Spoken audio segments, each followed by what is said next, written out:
jiran dia dapat, nikmat jiran dia dapat. Jadi kita buat ibadat. Sudah tentu akhlak dia. Kita kat Mekah, hati kita bersih tu kan. Mak bapak kita pada tempat yang sewajarnya.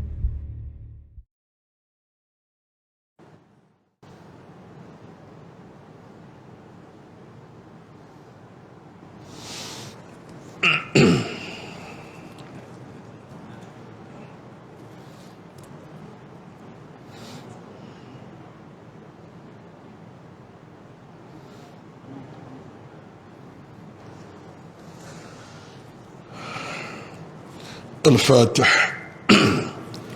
أعوذ بالله من الشيطان الرجيم. بسم الله الرحمن الرحيم.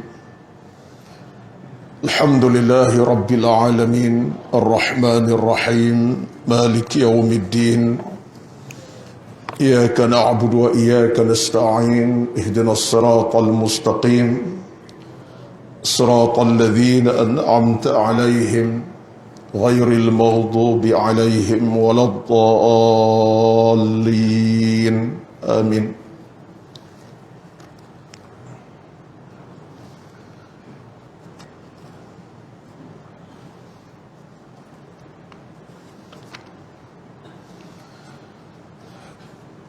السلام عليكم ورحمة الله وبركاته.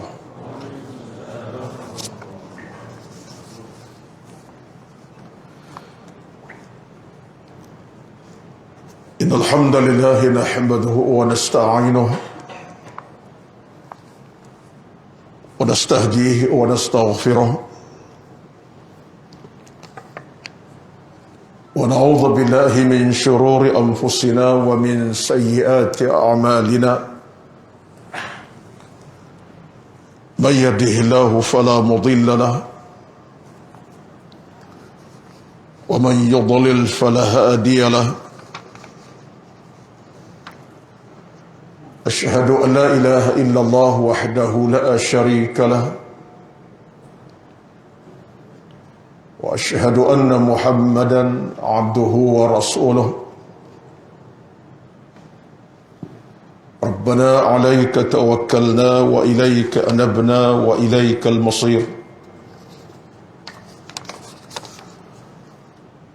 ربنا افتح بيننا وبين قومنا بالحق وأنت خير الفاتحين. بسم الله الذي لا يضر مع اسمه شيء في الأرض ولا في السماء وهو السميع العليم. ربنا إننا آمنا فاغفر لنا ذنوبنا وقنا عذاب النار. ربنا وآتنا ما وعدتنا على رسلك ولا تخزنا يوم القيامة إنك لا تخلف الميعاد. اللهم إنا نسألك رضاك والجنة ونعوذ بك من سخطك والنار. ربنا إننا آمنا فاغفر لنا ذنوبنا وقنا عذاب النار. اللهم رب اشرح لي صدري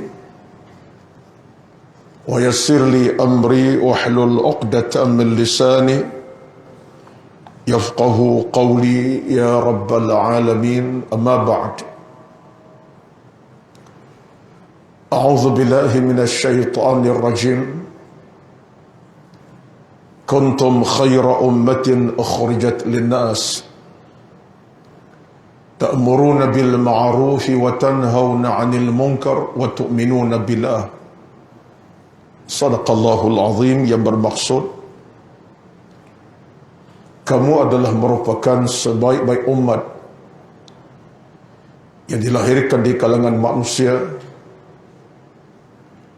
demi untuk kamu menegakkan kebaikan ma'ruf dan mencegah kemungkaran dan beriman kepada Allah Azza wa Jalla.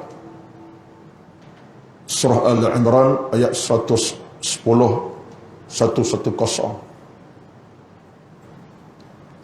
Allah juga berfirman dalam ayat yang lain, wa qul ja'al haqq wa zahaqal batil innal batila kana zahuqa.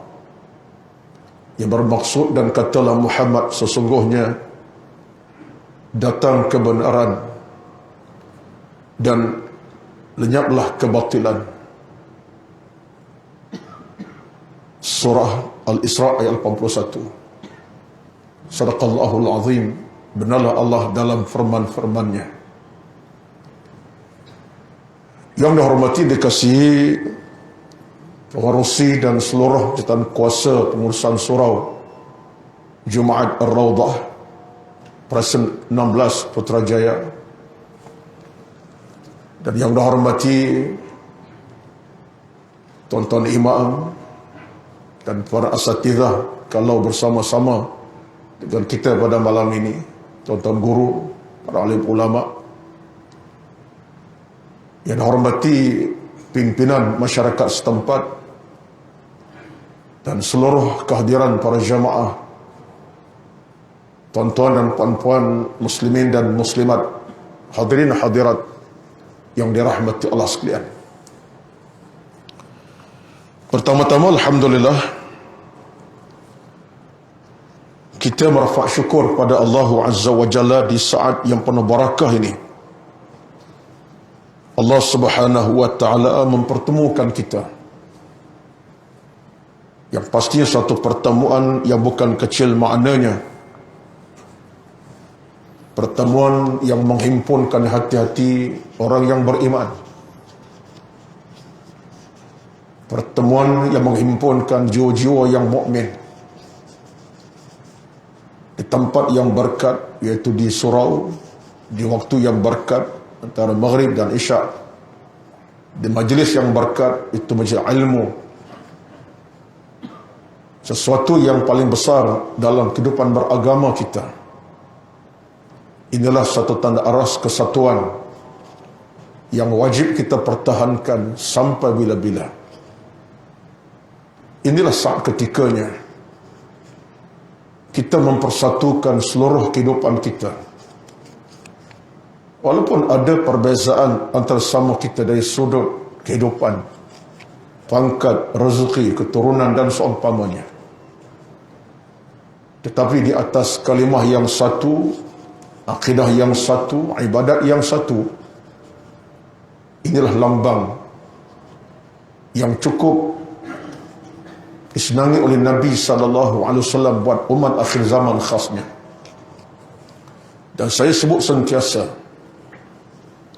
kalau Nabi SAW gembira dengan kehadiran para sahabat ke masjid untuk berjamaah, itu adalah tanda kegembiraan Nabi yang akan Nabi rasai nikmatnya sampai kiamat. Ketika Nabi melihat para sahabat beramai-ramai ke masjid beribadah, Nabi melihat dengan pandangan penuh rasa syukur kepada Allah Azza wa Jalla. Yang Nabi sebut dalam satu hadis yang sahih,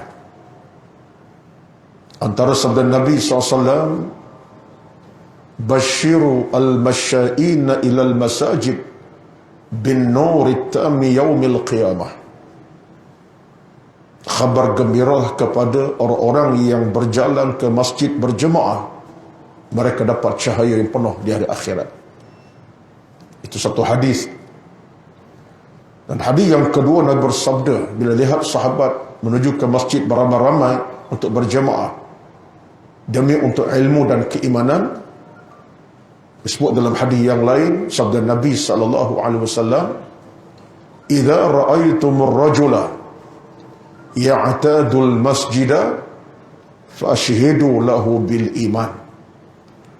Bila kamu dapat lihat di sana orang-orang yang sering datang ke masjid berjemaah, di samping berjemaah mereka tuntut ilmu, sabda Nabi, persaksikan dalam diri mereka itu ada iman.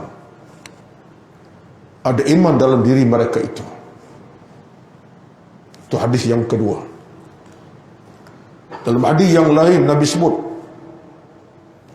kepada kita sebagai satu peringatan yang Nabi cukup senangi, menggembirakan Nabi SAW, Dan bersabda, man salaka tariqan yaltamisu fihi ilman sahalallahu lahu bihi tariqan ilal jannah. Barang siapa yang berjalan di jalanan ke masjid, ke rumah Allah untuk mencari ilmu, Allah permudah jalan ke syurga pada masanya nanti. Tuan-tuan, saya muqaddimah dengan 3 hadis tadi untuk menggambarkan bagaimana harapan Rasulullah SAW kepada kita. Harapan yang tinggi menggunung. Sebab Nabi SAW tidak tinggalkan kita begitu sahaja. Tapi Nabi tinggal kita dengan warisan ilmu dan amal. Kebenaran Islam yang dibawa sampai ke saat penghujung usia Nabi SAW. Dan Nabi ingin melihat umat ini umat yang kekal, sejahtera, selamat, bahagia. Bukan umat yang rosak binasa di jalanan. Sebab kesaat ketika Nabi SAW berada di padang Arafah mengerjakan haji yang terakhir yang disebut dalam bahasa sirahnya Hajjatul Wada', haji selamat tinggal, di hadapan lebih kurang 120,000 jemaah yang berkumpul di padang Arafah.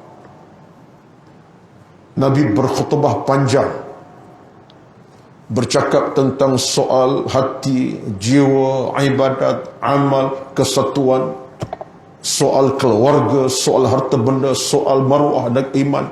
Semua Nabi sebut satu persatu, hinggalah di hujung khutbah Nabi dalam air mata yang gugur daripada kelopak mata Nabi, dan bersabda dalam hadis disebutkan Imam Muslim, taraktu fikum ma in tamassaktum bihima lan tadillu abadan kitaballahi wa sunnati.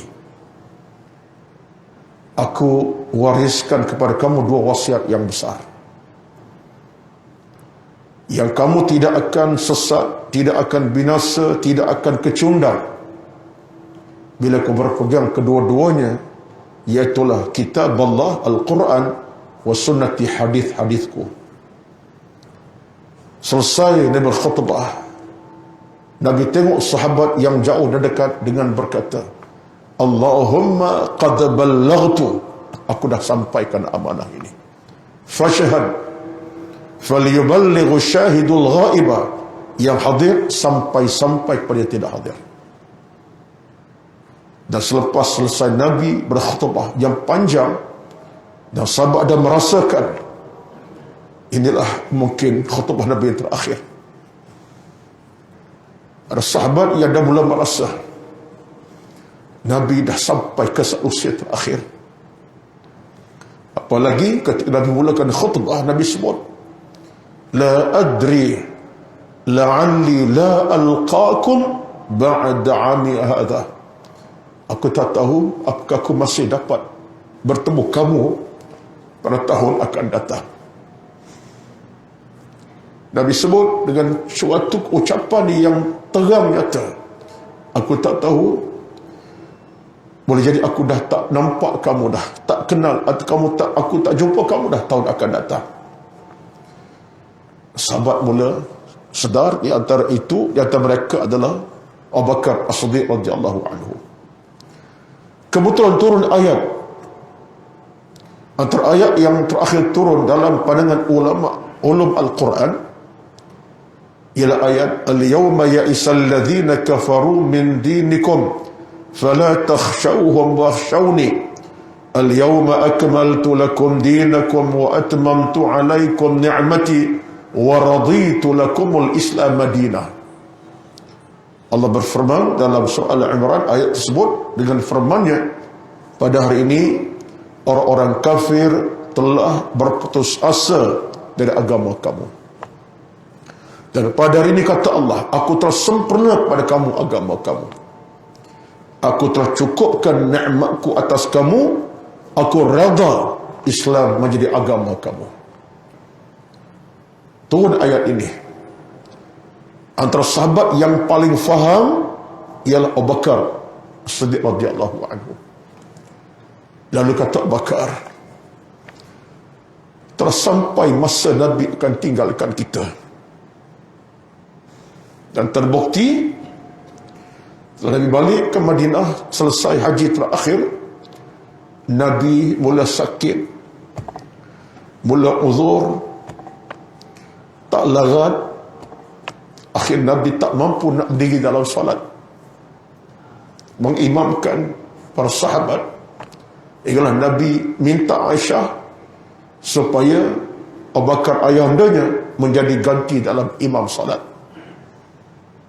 Akhirnya Nabi mula sakit, mula uzur, hinggalah sampai saat ketikanya setelah Nabi balik daripada Makkah haji terakhir pada bulan Zulhijjah, 3 bulan kemudian bulan Rabiul Awal, Nabi wafat, meninggalkan umat.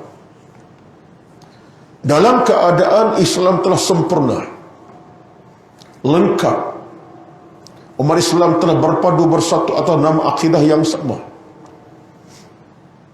Namun begitu, apa yang berlaku? Kita lihat dalam situasi umat akhir zaman ini, Islam telah mula dicabul kehormatan. Islam telah mula dicabul kehormatan bukan oleh orang-orang bukan Islam. Orang bukan Islam selama-lamanya musuh Islam. Itu hakikat. Tapi yang lebih mendukacitakan kita bila Islam dicabul kehormatan oleh tangan-tangan orang Islam sendiri. Oleh tangan-tangan orang Islam. Dari sudut kefahaman beragama, tingkah laku beragama, akhlak beragama. Inilah frasa yang telah berlaku. Dan Nabi telah beri bayangan kepada kita. Kalau tengok dalam fakta sirahnya, sejarahnya, Nabi dah beri bayangan. Dalam satu hadis Nabi sebut, saya tak nak baca hadis ini panjang, tapi Nabi dah sebut dalam keadaan takunu an-nubuwwatu fiikum ma syaa Allahu an takuna, thumma yarfa'uha Allah idza syaa an yarfa'aha, thumma takunu khilafa ala minhaj an-nubuwwati fatakunu ma syaa Allah an takun, thumma yarfa'uha Allah idza ma syaa an yarfa'aha, thumma takun mulkan 'addan fatakun ma syaa Allah an takuna, thumma yarfa'uha Allah idza syaa an yarfa'aha, thumma takunu mulkan jabariyan fatakunu ma syaa Allah an takun, thumma yarfa'u idza syaa an yarfa'aha, thumma takun khilafah ala minhaj nubuwati, thumma sakat. Hadis riwayat Imam Ahmad Al-Baihaqi. Nabi dah beri bayangan bermula zaman kecemerlangan. Zaman siapa? Zaman Nabi, para sahabat, selama lebih kurang 30 tahun. Zaman Nabi kemudian diikuti zaman sahabat, iaitu khilafah yang dipegang oleh Abu Bakar, kemudian Umar, kemudian Uthman dan Ali. Kemudiannya Nabi sebut akan datang kemudian satu zaman yang lain, iaitu zaman mulkan abdan. Ini zaman Bani Umayyah, Bani Abbasiyah. Kerajaan dah mula berkocak, dah mula berseteru, berlakunya rampasan kuasa tekan menekan sampai pada era pembunuhan di kalangan khalifah-khalifah di zaman Abbasiyah, termasuk kerajaan Umayyah. Berlanjutan hingga ke zaman Uthmaniyah, pergolakan berlaku. Ditambahan pula dalam suasana negara Islam dijajah oleh penjajahan Barat. Dikatakan dalam sejarah peradaban dunia, seolah-olah negara Islam tak ada yang tak dijajah. Sama di negara Asia Barat, Asia Tengah, bahkan negara Arab, termasuklah negara di rantau Asia Tenggara kita termasuk. Daripada negara Arab, negara yang tak dijajah, Mesir dijajah oleh Inggris, Algeria dijajah oleh Perancis, Sudan dijajah Inggris, di negara Arab, belah Afrika termasuk negara Arab yang lain. Hinggalah menyeluruh alam bumi negara Islam dijajah, termasuklah negara kita Malaysia yang kita anggap negara Islam dalam bahasa yang kita boleh pakai guna, pun dijajah 400 tahun lebih, bermula dengan Portugis sehinggalah kepada penjajahan Inggris. Belum tu Jepun. Banyak kerosakan telah berlaku, kerosakan moral, pemikiran, watak, sikap dan akhlak. Yang berlaku ialah jajahan berlaku. Nabi sebut dalam hadis, lalu kata Nabi, akan datang mulkan jabarian, zaman pemerintah angkuh dan sombong. Ini disebut Nabi mulkan jabarian, pemerintah angkuh dan sombong, rakus dengan kuasa, kepimpinan, politik dan macam-macam berlaku. Dan kita lihat sendiri ini negara Arab sebagai contoh. Peperangan berlaku negara Arab berapa lama, satu negeri dengan negeri yang lain, sampai hari ini di Yaman belum selesai peperangan saudara. Saya bukan nak cerita sejarah tuan-tuan, tapi Nabi sebut berlaku keadaan itu di akhir zaman saat Nabi tinggalkan kita. Kenapa? Nabi nak cerita situasi manusia di akhir zaman ini dah mula hilang pertimbangan agama. Minta maaf saya bercakap macam ni tuan-tuan, memenuhi tajuk yang diberi, iaitu tajuknya dunia akhir zaman, kekeliruan hak dan batil. Saya bila tajuk diberi, saya kata tajuk ini jarang dibincangkan, jarang dikemukakan. Kalau dikemuka pun mungkin tak sampai ke tahap perbincangan yang menyeluruh. Saya tak mampu untuk bincang semua. Tapi saya melihat dalam kacamata sekurang-kurangnya, bila kita lihat dalam suasana hari ini, dunia akhir zaman ini, kita ada kebimbangan di hati kita. Kebimbangan. Setelah berjarak kita dengan Nabi 1400 tahun lebih, sehingga hari ini berjarak dengan Nabi kita sudah hampir lebih 1400 tahun lebih, hampir 1900 tahun. Apa kita tidak lihat, kita nampak. Kecuali bagi mereka yang sengaja membutakan mata, membutakan hati, tak nampak. Minta maaf saya kata macam, sebab saya takut. Bagi orang yang membutakan mata, membutakan hati melihat kebenaran Islam dalam masyarakat, Islam tertekan, ditekan, dia tak nampak apa. Yang dia nampak, yang penting boleh makan, boleh minum, boleh pakai, balik kampung, boleh beraya, boleh puasa, boleh buka puasa, boleh bekerja, anak hantar mengaji, cukup. Tetapi bila sebut tentang hal Islam secara mendalam, cabarannya, hak dan batil, dia tak rasa apa. Sebagai contoh, isu bukan kecil. Bila berlaku dalam beberapa minggu lepas, unboxing menjadi suatu benda yang diviralkan. Mungkin tuan kata itu kecil ustaz isu. Saya kata bukan kecil. Ini kesan daripada bila kebatilan melanda pemikiran masyarakat. Di zaman-zaman moden ini, yang tak pernah orang tua kita buat, tak pernah guru-guru kita buat kerja macam tu, tak pernah nenek moyang kita buat, tapi di zaman hari ini orang boleh buat cerita unboxing, buka tudung isteri sikit-sikit, disiar dalam bentuk video, disebarkan. Bukan satu dua pasangan, puluhan pasangan. Apakah cerita yang kita anggap cerita biasa? Sedangkan kesan ini boleh melebar luas secara terbuka dalam masyarakat. kalau tak ada teguran peringatan kepada orang-orang agamawan, orang-orang berilmu di kalangan orang-orang yang ada iman, akhirnya budaya yang kita rasa gah seronok. Sebab apa? Nak tunjuk bagaimana dalam kontak hubungan suami isteri boleh dedah rahsia dalaman rumah tangga, daripada buka tudung sehingga buka segala-galanya. Akhirnya akan menjadi sesuatu biasa. Apakah ini satu benda yang kecil dalam agama? Kalau kita tengok dalam hal-hal bersabit dengan hadis Nabi terakhir zaman, banyak hadis-hadis yang disebut akan berlaku di akhir zaman. Zaman kita, saya tak kata zaman akan datang, zaman cucu kita, berlaku di zaman kita.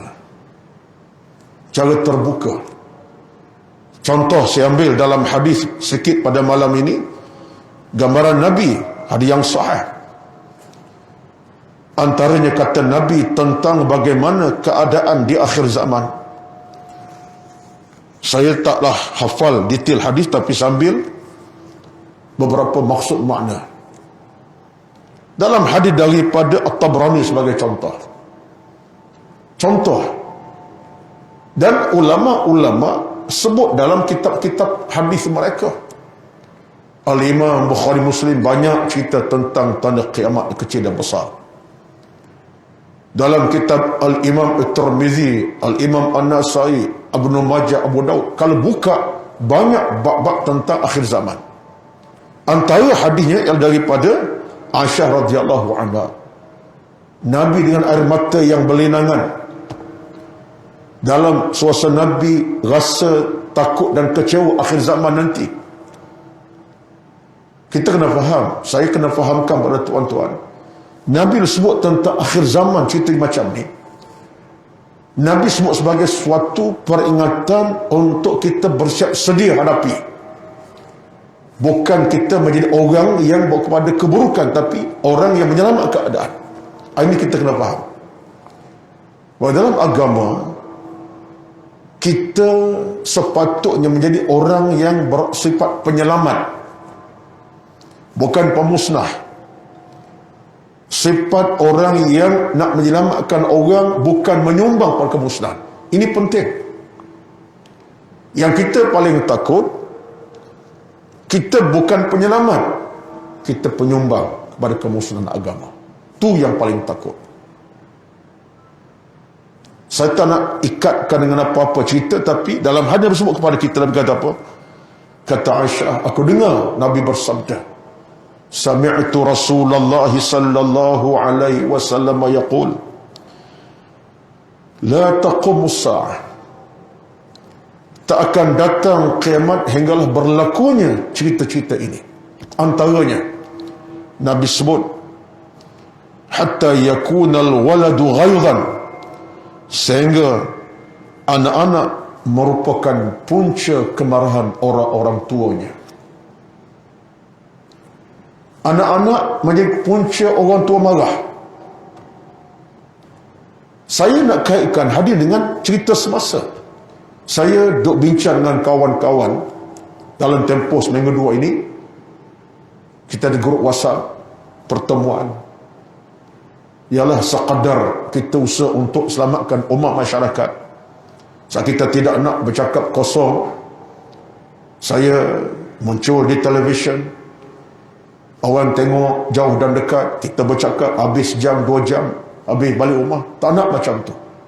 Kita nak turun ke level sekadar kemampuan kita. Walaupun kita ada pangkat yang tinggi, kedudukan pun tak ada, tapi kita tahu ini amanah agama dengan kawan-kawan yang faham bersama saya. Saya ikut mereka dan saya bersama mereka. Kita bincang. Bila Nabi sebut di akhir zaman berlaku hatta yakuna al-waladu ghayran, anak-anak punca kemarahan mak bapak. Bila cerita unboxing tadi, siapa tak marah? Bila anak buat macam tu, mak bapak akan rasa malu. Anak buat macam tu sehingga disebarkan cerita, orang tengok bukan 1000, mungkin ratus ribu menonton. kenal muka siapa, anak siapa ni, pasangan mana menikah, kemudian buat cerita macam tu, cara buka pakaian, buka tudung, cuma tak masuknya cerita tanggal pakaian saja.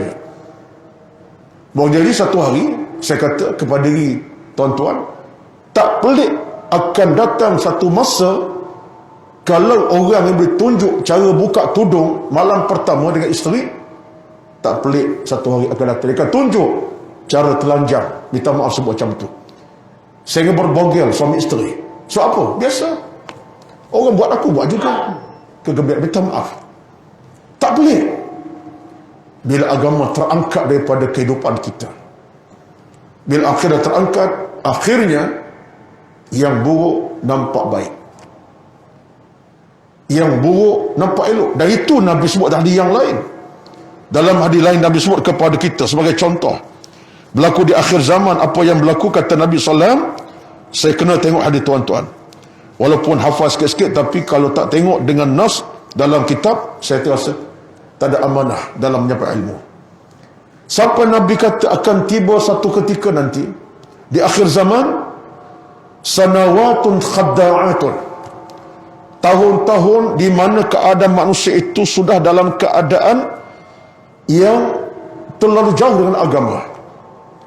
Kemarau bukan kemarau saya, kemarau angin tak turun, kemarau jiwa, kemarau hati, akhlak dah kemarau, iman dah kemarau, hidup tanpa iman. Apa kata Nabi? Sehingga datang satu ketika yusaddaqu fiha al-kadhibu, orang yang dusta dianggap betul, yang buat jahat dianggap baik, yang buat maksiat disanjung, diangkat, dipuja-dipuji, yang buat jahat diangkat sehingga orang boleh kata, baguslah, bagus. Apalagi dunia medsos, mudah tuan-tuan. Dunia medsos, dunia sosial ni, benda buruk tu bila dah tersebar, orang tak rasa benda tu buruk.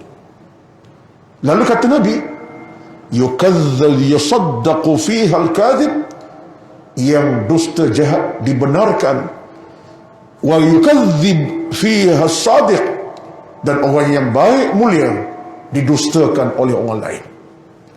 Orang yang baik, yang terbaik, yang akhlak mulia, orang pandang lekeh, orang pandang hina. Seorang alim mula bercakap benda yang benar, dipandang hina oleh masyarakat. Siapa ni nak sentuh hal orang lain? Dia diam sudahlah. Ada tak? Ada sekarang ni. Orang yang benar dalam ucapan, dalam perkataan, dalam bicara, dalam akhlaknya, mula didustakan. Orang pelekeh, orang kata tak payah cakap banyaklah, jaga diri sendiri sudahlah. Nabi tak berdusta. Sampai Nabi kata, hadis Nabi kata apa? Akan datang ar-ruwaibidah. Akhir zaman datang ar-ruwaibidah. Apa makna ar-ruwaibidah? Ruwaibidah kata Nabi, ar-rajulu tafihu fi amril ammah, iaitu orang yang bodoh lagi fasik berbicara dalam perkara umum yang besar. Dia bodoh dan tak erti fasik, tapi bercakap dalam nada hebat, gah, dan orang terima dia. Allahu Akbar. Menakutkan, membimbangkan. Hadis tadi yang saya baca tadi pada Aisyah tadi, Nabi kata apa? Nabi sebut sampai satu masa anak-anak menjadi punca kemarahan mak ayah, memalukan aku sebagai mak ayah, kamu macam tu. Cuma unboxing lah. Tuan-tuan sekalian, saya bukan sekadar nak menimbulkan sesuatu yang sifatnya merusingkan, bukan. Sebab saya bercakap lebih rusing, saya bercakap lebih terasa kerusingan, bebanan dan rasa terbeban. Sebab kita tahu situasi masyarakat macam mana. Dengan tidak menafikan, alhamdulillah, saya kata ke diri saya, alhamdulillah, walaupun dalam cahaya kegelapan sedang berlaku, ada cahaya-cahaya sedang mencerahkan suasana.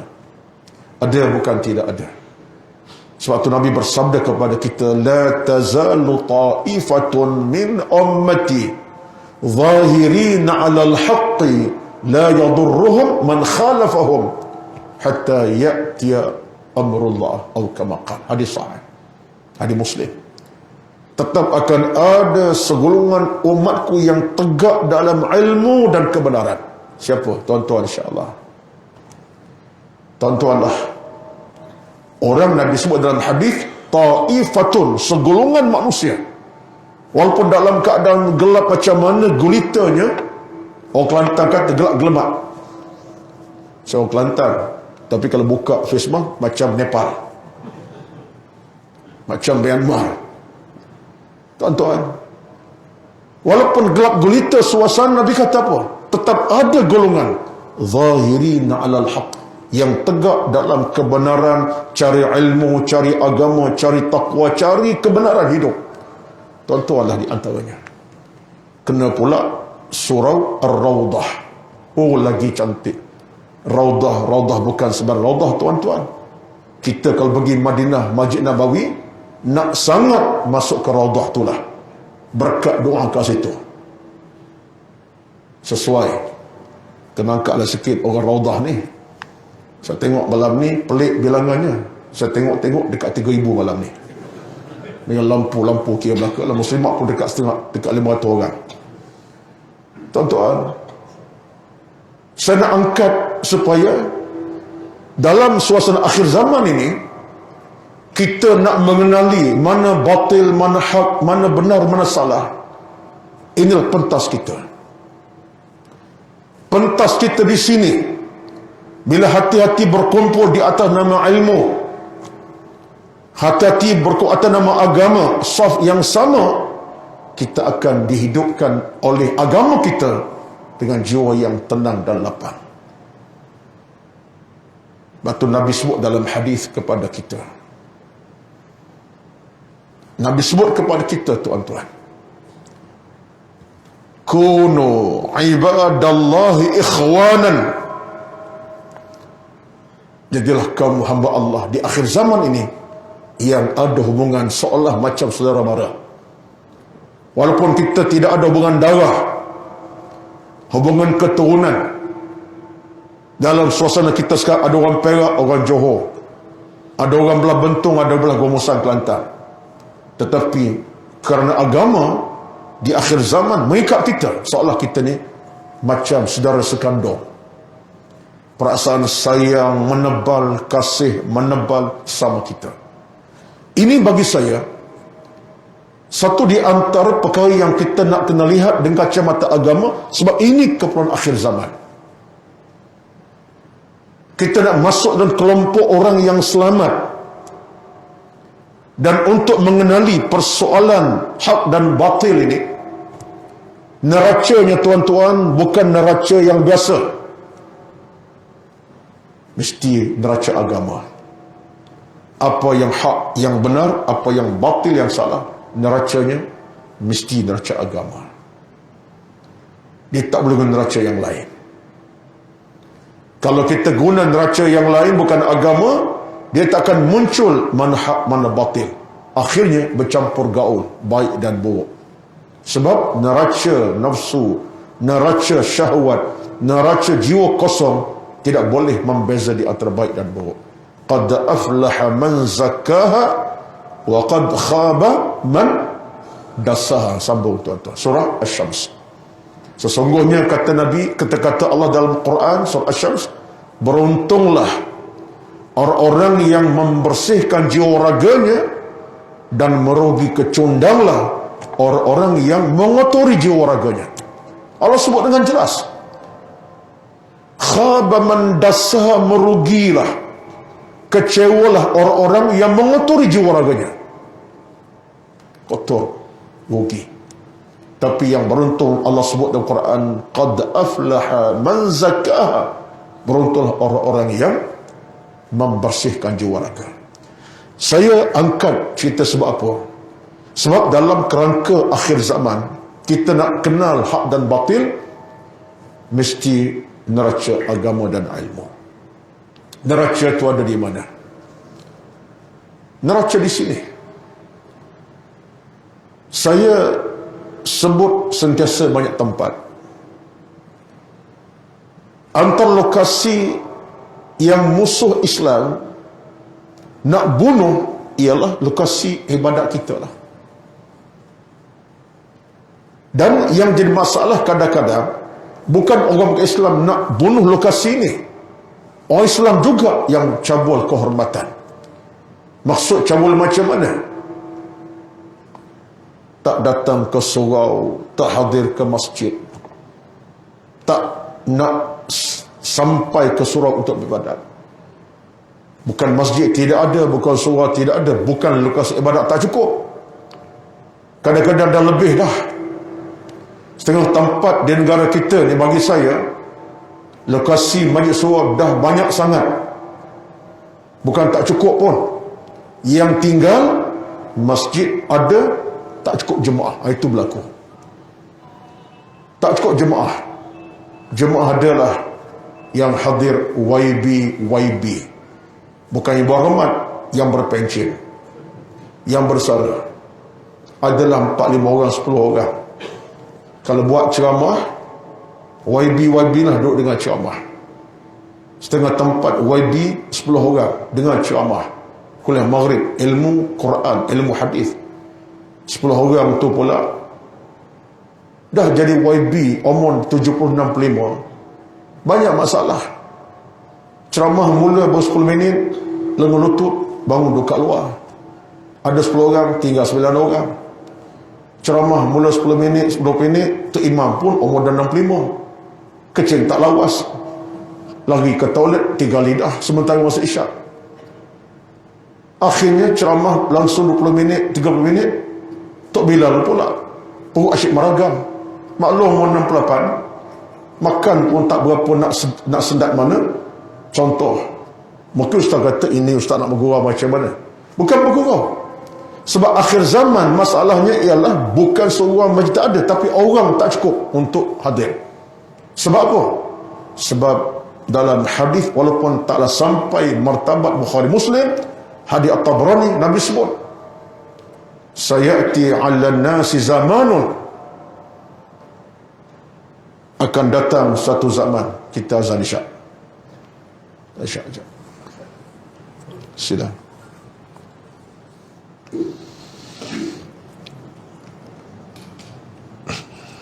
Allahu Akbar, Allahu Akbar. Allahu Akbar. Allahu Akbar, Allahu Akbar. Allahu Akbar. Allah. Asyhadu an la ilaha illallah. Asyhadu an la Asyhadu an la ilaha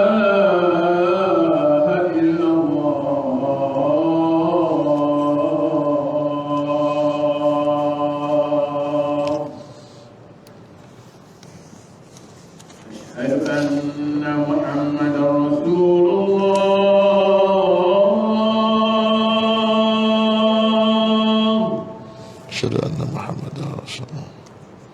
أشهد أن محمدا رسول الله.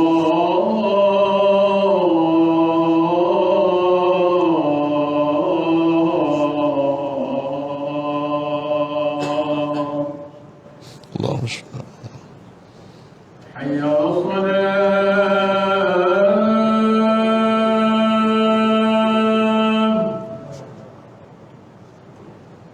حي على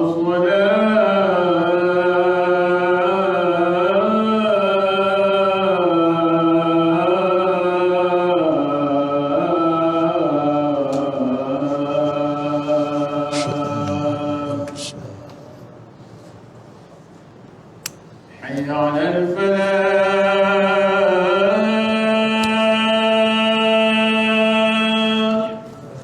أشهد أن محمدا حي على الفلاح.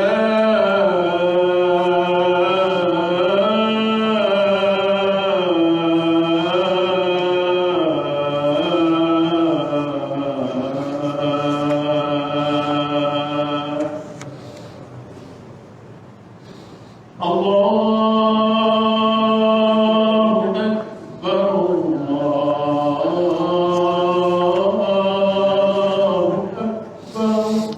Allahu Akbar, Allahu Akbar.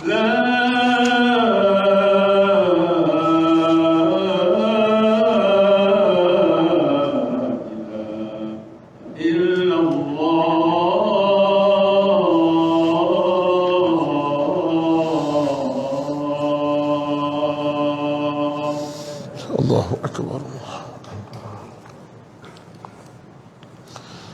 Allahumma salli ala Muhammad, Allahumma salli ala Muhammad, Allahumma salli ala Muhammad. Allahumma rabb hadhihi ad-da'wati at-tammah was-salati al-qa'imah ati Muhammad al-wasilata wal-fadilah wa ba'athuhu maqaman mahmudan alladhi wa'adtah innaka la tukhliful mi'ad. Allahumma amin. Tuan-tuan, puan-puan semua, saya bercakap dalam tempoh sekejap tadi belum isyak berkumandang. Secara gagasannya ialah tentang bagaimana Nabi sallallahu alaihi wasallam masa bimbang saat baginda meninggal. Kita harapan Nabi tinggi, kesatuan umat, jiwa bersatu, umat berpegang dengan sunnah, dengan Al-Quran.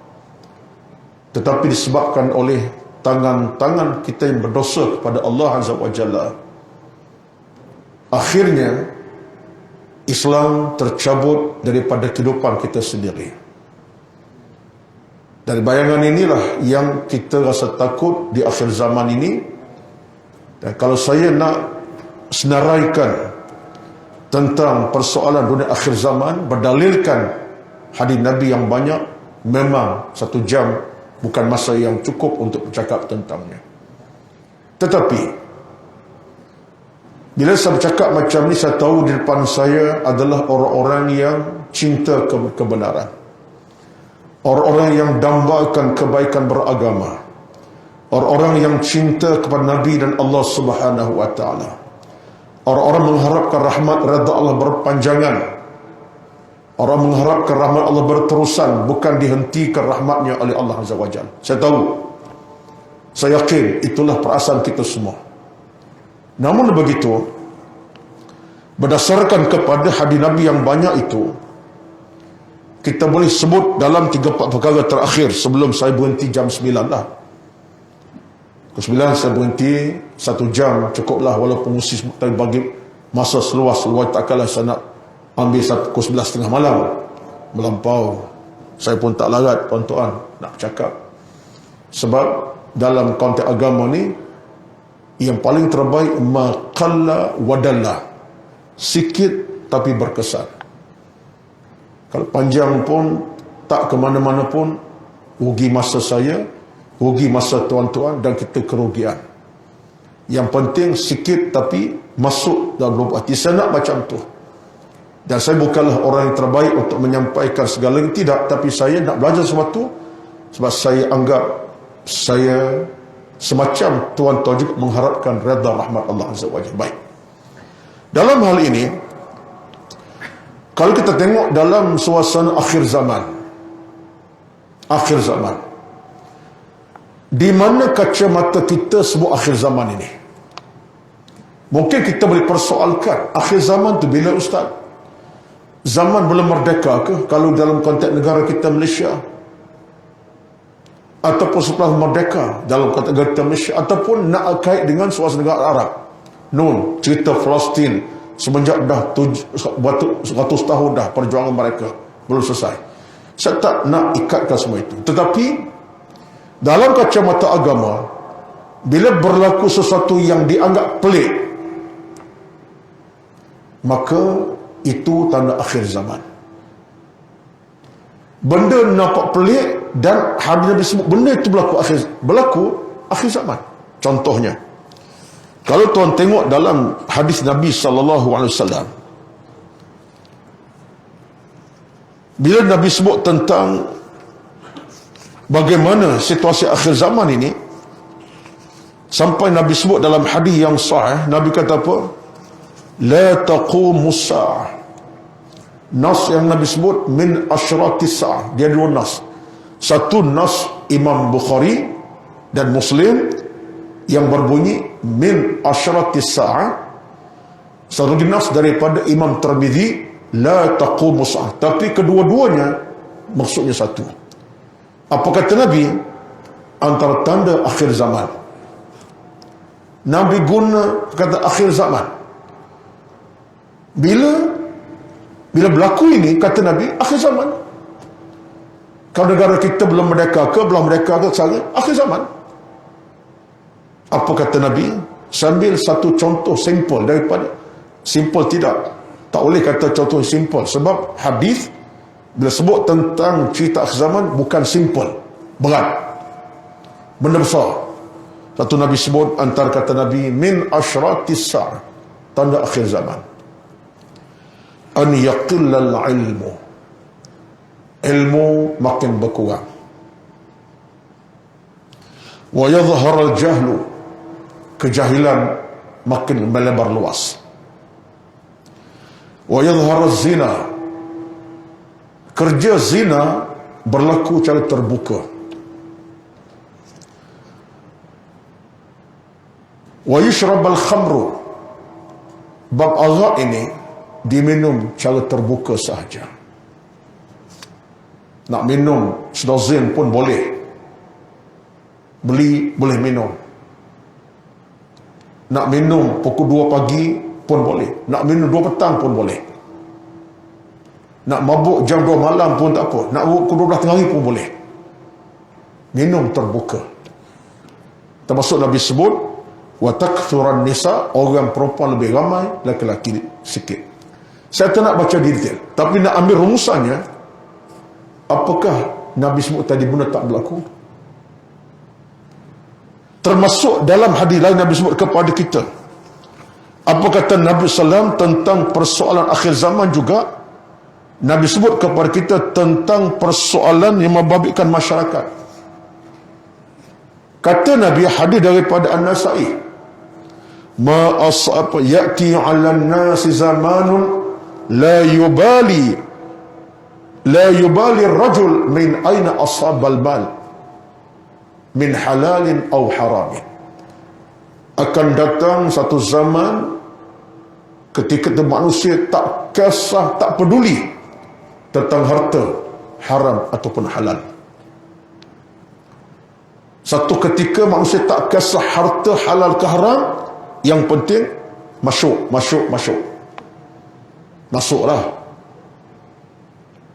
Hadis An-Nasa'i. Nabi sebut dalam hubungan hadis yang sama, Nabi kaitkan hadis yang lain antara sabda Nabi SAW tentang akhir zaman ini, sehingga menimbulkan keraguan orang hak dan batil ini. Nabi sebut dalam hadis daripada Imam At-Tabrani, daripada Mu'adz bin Jabal, Nabi kata apa? Khudhul ata'a ma dama ata'an fa idza sar rashwatan fi din fala takhulastum tarikih. Maksudnya, akan datang satu ketika pemberian itu berlaku secara mudah saja, sehingga rasuah menjadi sesuatu benda biasa masyarakat. Rasuah jadi benda biasa. Terima tolak tu macam biasa, macam duk beli air mineral je. Nabi sebut masyarakat tenggelam dalam rasuah. Tuan-tuan sekalian,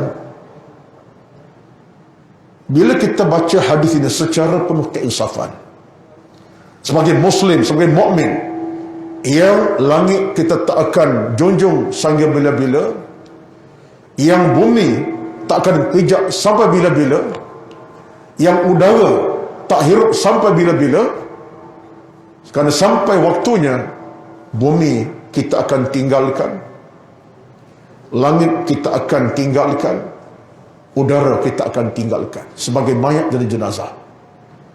Bagaimana kita nilai hadis-hadis tadi? Satulah dalam kita menilai hadis tadi, neracanya ada kepada kita. Hak dan batil yang kita kena tengok tadi kacamata agama. Kalau kacamata agama tak ada, siapa akan kata zina itu benda haram? Kalau bukan kacamata agama, dia tak akan kata zina itu haram. Apa masalahnya? Dah suka sama suka? Radha meradai, sedap guna pakai radha meradai, guna Arab sikit bunyi. Dah radha meradai, lelaki perempuan betina jantan, apa masalahnya? Bukan ada masalah apa-apa, sebab radha meradai. Dunia terbuka sekarang, nampak? Dia tak akan nilai kacamata agama sebagai asas kepada itu masalah besar dosanya. Sebab neracanya nafsu. Kalau tak ada cara agama nilai tentang soal tadi, contoh dalam soal berkait dengan arak contohnya, apa masalah araknya? Dia nak minum hak dia, hak asasi manusia. Kenapa nak larang? Agama dia tak pernah larang. Jadi bebaslah buka. Dia duit nak beli, dia beli. Lebih pada itu lagi, kalau bersifat dalam ekonomi, itu pendapatan sebuah negeri dan negara contohnya. Kacamatanya nafsu. Tapi kalau dia melihat kacamata agama, dia akan sebut arak haram mutlak. Bukan setakat beli, tanam anggur pun tak boleh, jadi driver lori pun tak boleh. Bukan takat driver, angkat bekas arak untuk dihantar ke kedai pun tak boleh. Sebab Nabi sebut dalam hadis 10 golongan manusia Allah laknat dalam bab arak, daripada proses tanam anggur ke tujuan arak, proses memerah, sampai kepada yang bawa kenderaan. Kenapa? Bawa kenderaan lori arak, kerja kilang arak, gaji 3,000 sebulan contohnya. Saya bawa lori je, saya tak minum arak pun, kerana bekerja tempat arak dijual. Gaji itu haram dalam Islam. Awak berdosa juga, walaupun tak minum, walaupun segur, lebat lori je, pusing keliling bandar kampung hantar arak. Islam tak tahu itu atas keimanan. Tapi bila iman tak ada, dia bercakap dalam nada, saya cari rezeki. Saya cari rezeki, saya bukan minum arak, saya bawa lori arak, saya dapat 5,000 untuk anak isteri makan, anak sekolah. Apa masalahnya? Nampak?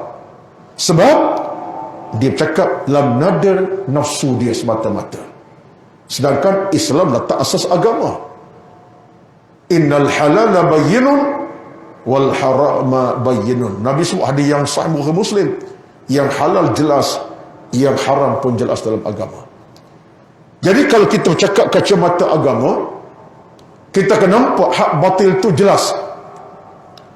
Jadi bagi saya, kekeliruan ini datang daripada dua sebab yang besar.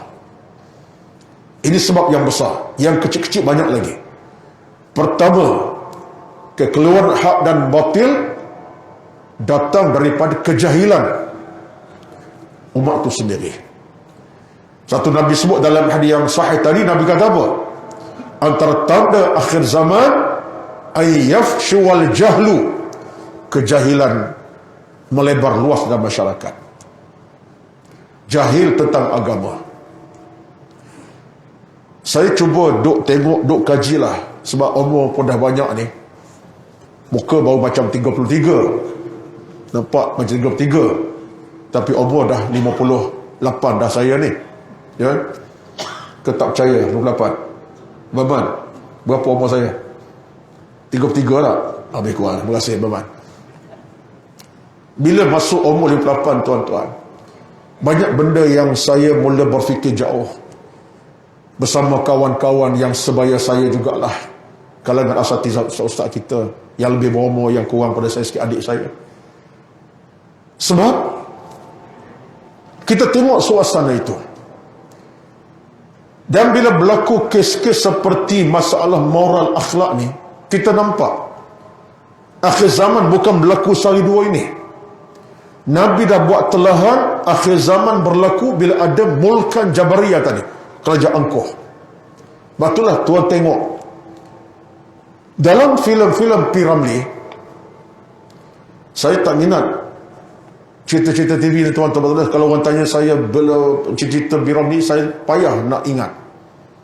Daripada kecil sampai sekarang ni, jadi tak minat sangat. Asal ustaz kita ingat, saya ingat kalau Ustaz Bad cakap kat sini, dia boleh sebut, betul tak? Datuk Bad Lishah. Oh, memang hebat dia. dalam otak dia.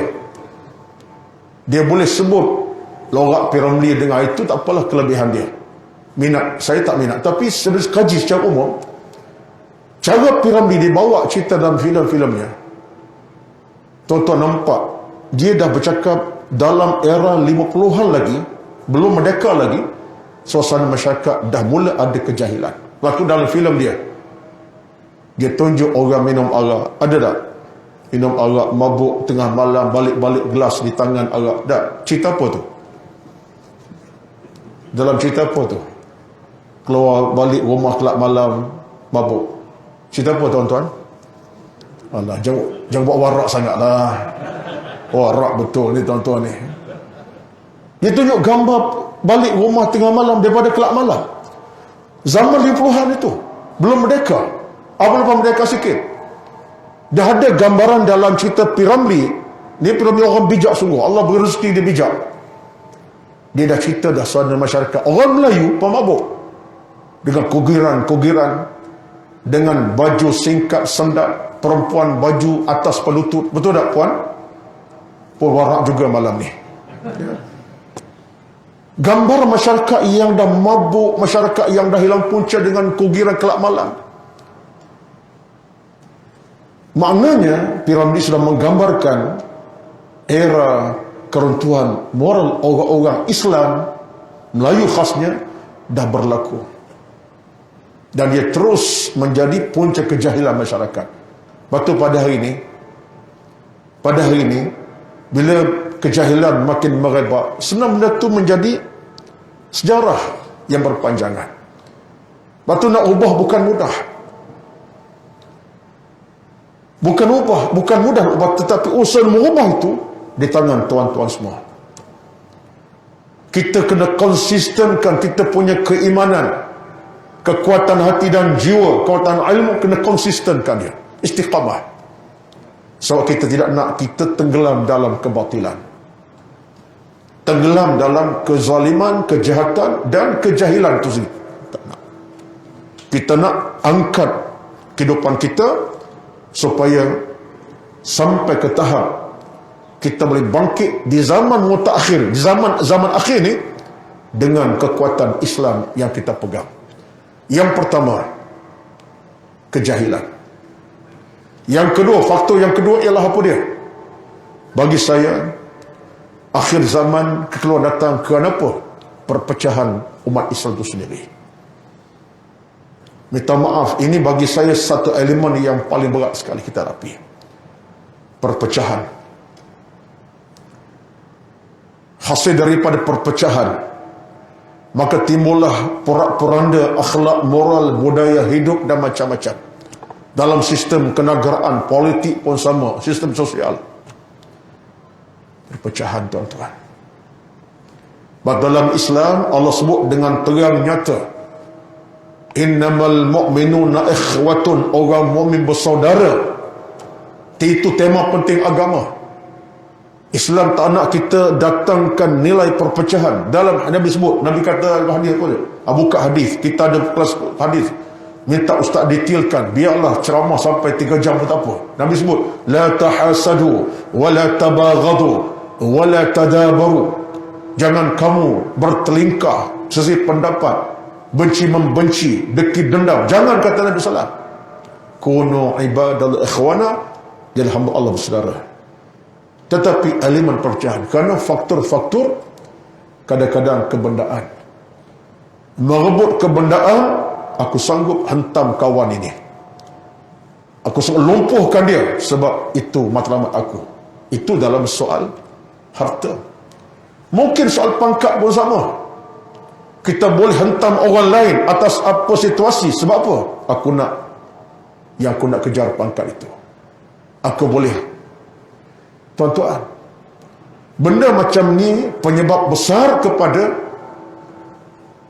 datangnya kebatilan, menyebabkan bila berlakunya perpecahan umat ini, kita menjadi orang yang mencari penyakit, sementara musuh-musuh Allah Azza wa Jalla di luar sana melihat dari jauh. Saya suka sangat Sebut banyak tempat. Abang Man kalau biasa ikut ceramah saya sebut acap kali. Ketika seorang Perdana Menteri Israel dah masuk masa kejuaraan, tapi saya ingat balik ada jury time. Ya, jury time saya ambil sikit masukan. Sikit lagi tuan-tuan, saya pun nak berhenti dah, letih. Ya. Tuan-tuan ingat ceramah ni tak letih ke tuan-tuan? Penceramah sejam tu macam 14 jam dah ceramah. Yang dengar lagi lah sebenarnya. Lepas tu saya tengok tuan-tuan pun tak payah tunjuklah nampak suka sangat. Saya nampak belaka daripada awal ceramah sampai sekarang ada yang dah tukar posisi. Dari awal ke akhir pegang lutut, pegang paha, lenguh. Sama kita depan ni 4 kali dah duk pegang lutut, pegang kaki, lenguh tu tuan-tuan. Saya parti dia 4 kali dah. Kali kelima saya berhenti kan. Yang penting adalah seorang Perdana Menteri Israel, iaitulah Ishak saya dah lupa dah. Perdana Menteri Israel Yitzhak Rabin saya sebut dia ramai daripada Moshe Dayan, daripada nama Ishak Shemer, macam-macam lah, Netanyahu, macam-macam. Yitzhak Rabin pernah dalam satu ucapan di Parlimen Israel, dia bercakap di khalayak ahli Parlimen Israel. Dia kata apa? Ini ada rakaman dalam sejarahnya, hadis Parlimen ada. Dia kata, wahai tuan-tuan ahli Parlimen semua, kita tidak akan mampu memusnahkan orang Islam khadir orang Palestin, bahkan Islam sedunia, jika sekiranya orang Islam bersatu di atas masjid mereka dan mereka mampu menghidupkan subuh mereka macam Jumaat. Mana orang Islam bila bersatu atas masjid, dengar ilmu, dengar ceramah, diisi dengan keimanan, dan sampai tahap mereka boleh sembahyang subuh berjemaah macam Jumaat. Tuan-tuan ingat, dikata apa? Subuh macam Jumaat. Mana apa? Subuh pagi Isnin penuh orang di masjid. Subuh pagi Sabtu lagilah ramai. Hari biasa penuh. Ketika itu kata dia, kita tak mampu tewas orang Islam, kerana Islam kuat akidah keimanan. Tetapi bila orang Islam longgar ikatan dengan rumah Allahnya, longgar dengan iman dan agamanya, longgar ikatan sama mereka dan longgar, kita boleh buat apa saja sebab mereka di tangan kita. Ini kata-kata Yitzhak Rabin. Cuba ceklah. Siapa nak dapatkan bahan ini, boleh cek dalam tulisan yang dicatatkan oleh Dr. M. Donas Alwan dalam kitab Dikan Anak dalam Islam. Ada catatan itu. Tuan-tuan sekalian, justru untuk malam ini, dah masuk 3 minit kejuaraan ini, saya kira kalaupun saya bercakap malam ni tak lengkap, tetapi tuan-tuan lengkapkanlah. Sebab saya nak ajak tuan-tuan malam ini, kita tidak perlu untuk merasa duka cita amat sangat atas apa yang berlaku, melainkan kita ada kekuatan bersama ilmu dan agama. Selagi mana kita ada kekuatan ilmu, kita raih iman, kita perkemaskan hubungan ukhuwah, kita satukan, kita berada tempat yang berkat ini, insya-Allah tuan-tuan, umat Islam terus akan beroleh kejayaan. Walaupun akhir zaman macam mana, sekalipun akhir zaman datang, masalah berlaku, tetapi tetap ada orang Islam yang selamat sejahtera. Sebab Nabi sebut tadi, la tazalu ta'ifatun min ummati, tetap akan ada umat sebelum umatku yang kekal dalam kebenaran. La yadurruhum, mereka tidak boleh dimudaratkan siapa saja. Wala man khadalahu, mereka tak akan disunahkan, tak boleh dimusnah sesiapa, sebab mereka ada iman dan taqwa. Sebab itulah maka tuan-tuan, kita boleh kenal baik dan buruk dengan ilmu dan iman. Boleh kenal hak dan batil dengan ilmu dan iman, insya-Allah. Mari kita satukan perasaan kita, hubungan kita, iman kita, akidah kita, insya-Allah. Mudah-mudahan Allah selamatkan kita pada bencana yang menimpa, kepayahan yang mendatang. Amin, amin, ya rabbal alamin. Kita merayu kepada Allah Subhanahu wa taala. Islam tetap nadi jantung kita. Islam tetap jalan keselamatan buat kita. Iman tetap bekalan besar buat kita. Islam tetap jalan utama ke syurga Allah Azza wa Jalla. Dan iman tetap menjadi jantung harapan kita sampai kiamat. Mudah-mudahan Allah berikan kita segala kebaikan, kemuliaan. Amin ya rabbal alamin. Dan saya nak ajak tuan-tuan pada malam ini kekalkanlah dengan satu bacaan doa yang biasa tapi luar biasa kesannya. Ada dalam kitab Ma'thurat. Raditu billahi rabba wa bil islami dinan wa bi Muhammadin sallallahu alaihi wasallam nabiyyan wa rasulah. Aku redha Allah Tuhanku, aku redha Islam agamaku, aku redha dan Muhammad Rasulku. Kita sebutlah. Sebuah ucapan nampak simple tapi tidak. Ini ucapan kejiwaan. Berbekalkan jiwa yang kukuh padu, insya-Allah Allah tidak mudah uji kita. Allah selamatkan kita. Sebab kita mengaku raditu billahi rabba, aku redha Allah Tuhanku, wa bil islami dina, aku redha Islam agama sampai aku mati, sampai kiamat, wa Muhammadin sallallahu alaihi wasallam nabiyyan wa rasulah, dan Islamlah, Nabi Muhammad lah utusan Allah buat aku sebagai penyelamat aku dunia akhirat. Itu maknanya. Resapi dalam jantung kita, mudah-mudahan Allah beri keberkatan dan kekalkanlah. Surah tuan-tuan adalah pengkalan yang boleh meletakkan kita tempat yang sepatutnya, boleh membezakan hak dan batil selama-lamanya. Jaga jemaah, jaga ibadat, jaga ilmu, jaga perpaduan, jaga iman, dipentas ilmu yang kita ada ini. Bukan kita saja, kumpulkan anak isteri kita. Usahakanlah. Cabaran zaman moden hari ini saya tak sebut, lebih persoalan nak bina keluarga tu sendiri. Bukan mudah. Ayah boleh saja bila azan nak masuk dah siap dengan baju Melayu, dengan songkok, dengan kopiah. Tapi anak-anak belum tentu. Azan 10 minit, anak entah di mana berada. Azan dah masuk, anak duk entah di mana. Azan dah selesai, sembahyang selesai, anak entah di mana. Bukan mudah. Tapi mak, ayah mudah.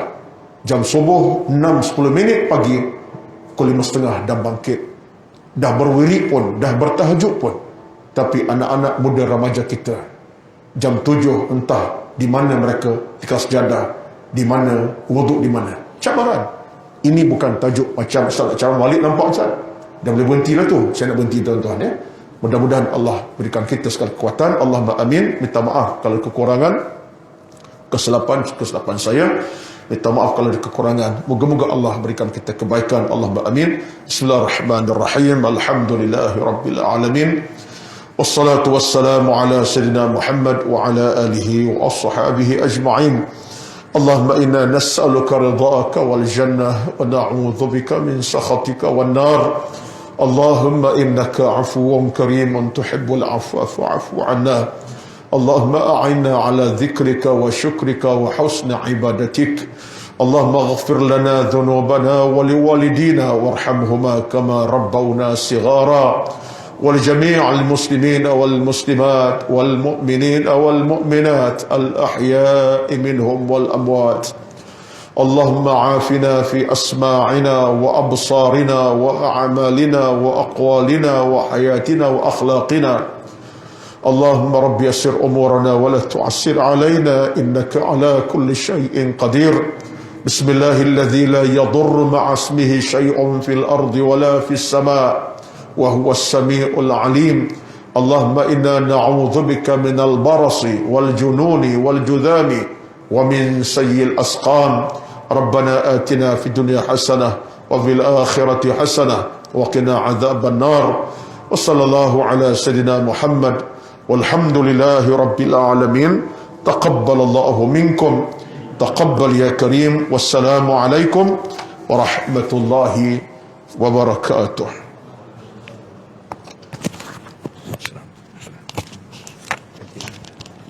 Amin.